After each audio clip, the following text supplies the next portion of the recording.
Where's the fun in waiting? Play sit and go tournaments 24/7 only on Ace 2-3. This game involves an element of financial risk and may be addictive. Please play responsibly and at your own risk. Lakhimpur Kheri में हुई हिंसा, किसानों का कृषि कानूनों को लेकर विरोध प्रदर्शन और आने वाले त्योहारों को ध्यान में रखते हुए सरकार सतर्क हो गई है। उत्तर प्रदेश में बीते कई दिनों से माहौल काफी गर्म है। पहले गोरखपुर में हत्या, फिर लखीमपुर खीरी में विरोध प्रदर्शन के बाद हिंसा, जिसको लेकर अब सरकार ने फैसला किया है कि उत्तर प्रदेश की राजधानी लखनऊ में कोरोना और त्योहारों के मद्देनजर धारा 144 लागू रहेगी। इस दौरान 5 से ज्यादा लोगों के इकट्ठा होने की अनुमति नहीं होगी। इसके लिए दिशा निर्देश जारी किए गए हैं। जारी दिशा निर्देशों के अनुसार शहर में कंटेनमेंट जोन को छोड़कर restaurant, cinema hall, multiplex, hotel आदि को 50% की क्षमता के साथ खोला जाएगा। साथ ही स्विमिंग पूल अगले आदेश तक बंद रहेंगे। विधानसभा के आसपास 1 किलोमीटर के क्षेत्र में ट्रैक्टर ट्रॉली, घोड़ा गाड़ी, बैलगाड़ी, ज्वलनशील पदार्थ, सिलेंडर, हथियार आदि लेकर आवागमन करना पूरी तरह से प्रतिबंधित रहेगा। इस प्रकार के वाहनों या पदार्थों को लेकर निकलने पर या फिर किसी भी तरह का धरना प्रदर्शन करने पर धारा 144 का उल्लंघन होगा, जिसके खिलाफ कार्रवाई की जाएगी।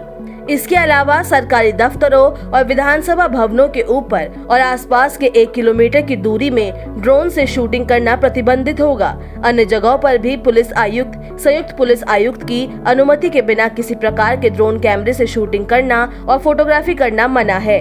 जारी आदेश में कहा गया है कि अक्टूबर और नवंबर में कई पर्व मनाए जाएंगे। 7 अक्टूबर से नवरात्रि, 14 अक्टूबर को रामनवमी, 15 अक्टूबर को दशहरा, 19 को बराफात, 4 नवंबर को दीपावली और 6 नवंबर को भाई दूज का त्योहार मनाया जाएगा। इसके अलावा लखनऊ में विभिन्न प्रवेश प्रतियोगी परीक्षाएं भी आयोजित होनी है। आदेश में कहा गया है कि इसी दौरान भारतीय किसान यूनियन के विभिन्न संगठनों और प्रदर्शनकारियों द्वारा भी धरना प्रदर्शन प्रस्तावित है, जिसके चलते राजधानी में शांति व्यवस्था बिगड़ सकती है, जिसको देखते हुए लखनऊ में धारा 144 लागू करने का फैसला लिया गया है।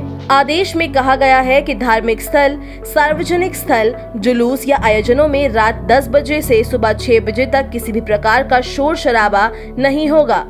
आपको बता दें कि लोगों को कहा गया है कि इस दौरान कोविड-19 गाइडलाइन का भी पालन करना अनिवार्य है।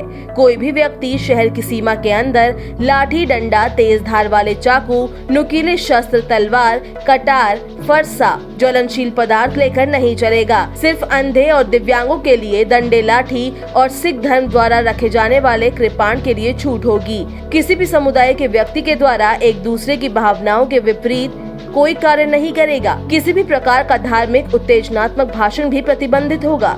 इंटरनेट मीडिया पर भी कोई भी अफवाह न फैलाने की बात कही गई है। अगर धारा 144 का उल्लंघन किया जाता है या इन आदेशों का किसी भी व्यक्ति द्वारा उल्लंघन किया जाता है तो उन पर धारा 188 के तहत कानूनी कार्रवाई की जाएगी।